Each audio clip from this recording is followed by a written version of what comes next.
नमस्कार दोस्तों, स्वागत है आपका हमारे इस यूट्यूब चैनल पे। आज के वीडियो में हम बात करेंगे भारत की अर्थव्यवस्था के बारे में। तो वीडियो को अंत तक देखें, इस वीडियो को लाइक करें, शेयर करें और हमारे यूट्यूब चैनल को सब्सक्राइब करें। अर्थव्यवस्था दो शब्दों से मिलकर बना है, अर्थ और व्यवस्था, जिसका अर्थ होता है धन के लिए स्थापित कार्यप्रणाली। अर्थव्यवस्था उत्पादन, वितरण एवं खपत की एक सामाजिक व्यवस्था है। यह किसी देश या क्षेत्र में अर्थशास्त्र का एक गतित चित्र है जो कि एक किसी विशेष समयावधि का होता है। अब बात करें इसके इतिहास की, तो भारत की अर्थव्यवस्था पहली से 10वीं शताब्दी तक दुनिया की सबसे बड़ी अर्थव्यवस्था थी, जिसका दुनिया की कुल जीडीपी में योगदान लगभग 33% का था। ब्रिटिश काल में भारत की अर्थव्यवस्था का जमकर शोषण हुआ, जिसकी वजह से इसमें काफ़ी ह्रास हुआ। आज़ादी के बाद से भारत का झुकाव समाजवादी प्रणाली की ओर रहा, जिसमें सार्वजनिक उद्योगों को काफ़ी बढ़ावा दिया गया। 1991 के समय में भारत को भीषण आर्थिक संकट का सामना करना पड़ा था। इसके बाद भारत में आर्थिक सुधारों की एक लंबी कवायद शुरू हुई, जिसकी वजह से भारत की अर्थव्यवस्था में काफ़ी सुधार हुआ। वैश्विक पैमानों के आधार पर भारत की अर्थव्यवस्था का विश्व में स्थान इस प्रकार है।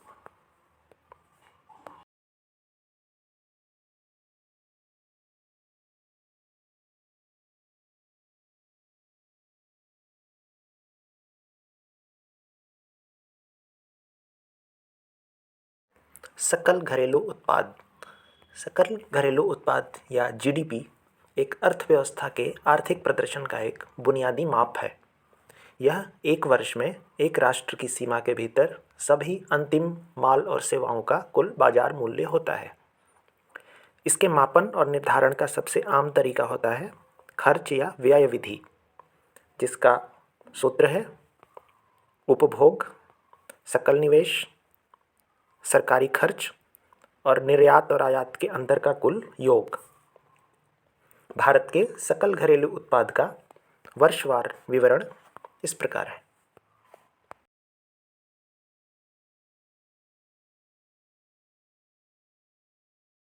विदेशी मुद्रा भंडार। विदेशी मुद्रा भंडार केंद्रीय बैंक और मौद्रिक प्राधिकरणों द्वारा जमा की गई कुल वित्तीय परिसंपत्तियां हैं, जो विभिन्न आरक्षित मुद्राओं जैसे अमेरिकी डॉलर, यूरो, जापानी येन और युआन में रखी जाती है और उनका उपयोग किया जाता है।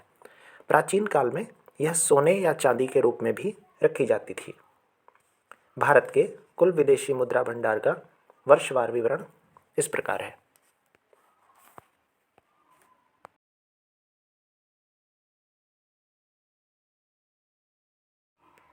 विदेशी ऋण। भारत का विदेशी ऋण देश के ऋण का वह हिस्सा है जो वाणिज्यिक बैंकों, सरकारों या अंतर्राष्ट्रीय वित्तीय संस्थानों सहित विदेशी ऋणदाताओं से उधार लिया गया है। इसका आंकड़ा हर तिमाही के आधार पर प्रकाशित किया जाता है, जो कि रिजर्व बैंक द्वारा प्रकाशित होता है। भारत के विदेशी ऋण का वर्षवार विवरण इस प्रकार है।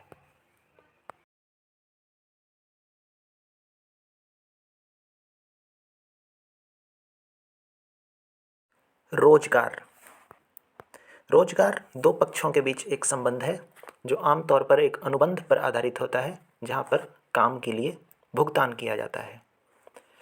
रोजगार के उद्यम संगठित या असंगठित क्षेत्र से हो सकते हैं। भारत में रोजगार का सबसे बड़ा साधन कृषि है। कर प्रणाली। सामान्य रूप से शासन संबंधी कार्य संचालन के लिए व्यक्तिगत इकाइयों पर अनिवार्य उद्ग्रहण के रूप में कर लगाए जाते हैं। करों को सामान्यतः राजस्व वृद्धि का ही साधन माना जाता है। इनका उद्देश्य विकास कार्यों के लिए धन एकत्र करना और यथासंभव राष्ट्र की विषमता को दूर करना है।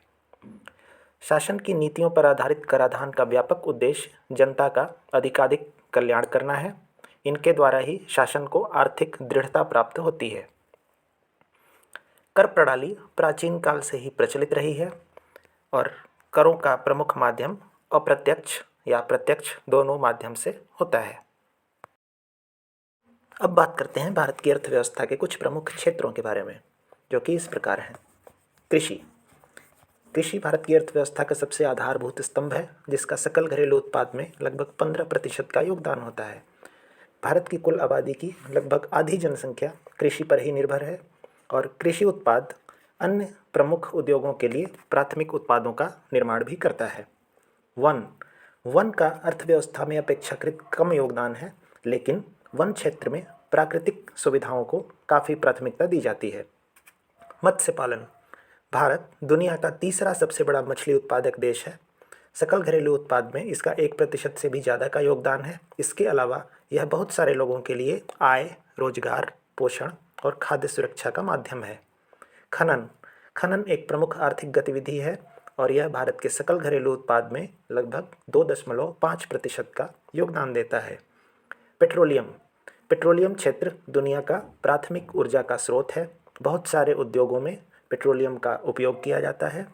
रोजगार और आर्थिक विकास इसके प्रमुख आयाम हैं। इसके अलावा यह वैश्विक व्यापार में भी प्रमुख भूमिका निभाता है। रसायन और उर्वरक कृषि क्षेत्र में रसायन और उर्वरक की व्यापक उपयोगिता मानी जाती है, जिसकी वजह से यह भारत की अर्थव्यवस्था का एक मजबूत स्तंभ माना जाता है। परिवहन यह एक महत्वपूर्ण आधारभूत संसाधन है जो कि कृषि और संबंधित उद्योगों के विकास में काफ़ी योगदान देता है। इसके अलावा यह उत्पादन और उनके वितरण की प्रक्रिया में काफ़ी सहायक सिद्ध होता है। दूरसंचार भारत के आर्थिक विकास में अपना महत्वपूर्ण योगदान देता है और सकल घरेलू उत्पाद में इससे संबंधित क्षेत्रों का 3% का योगदान है। इसके अलावा यह सामाजिक विकास में भी सहायक होता है। रक्षा क्षेत्र में भारत काफ़ी आत्मनिर्भर होने की तरफ बढ़ रहा है और यह देश की अर्थव्यवस्था में एक महत्वपूर्ण योगदान देता है। अर्थ जगत के योगदान के अलावा इसका अपना एक रणनीतिक महत्व भी होता है।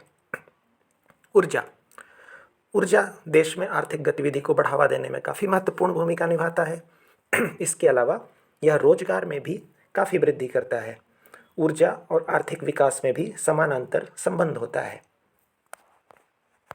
बुनियादी ढांचा देश की आर्थिक गतिविधि को बुनियादी ढांचे से काफ़ी बढ़ावा मिलता है और कई उत्पादन क्षेत्रों को इससे सहायता मिलती है। इसके अलावा निजी और विदेशी निवेश को प्रोत्साहन मिलता है।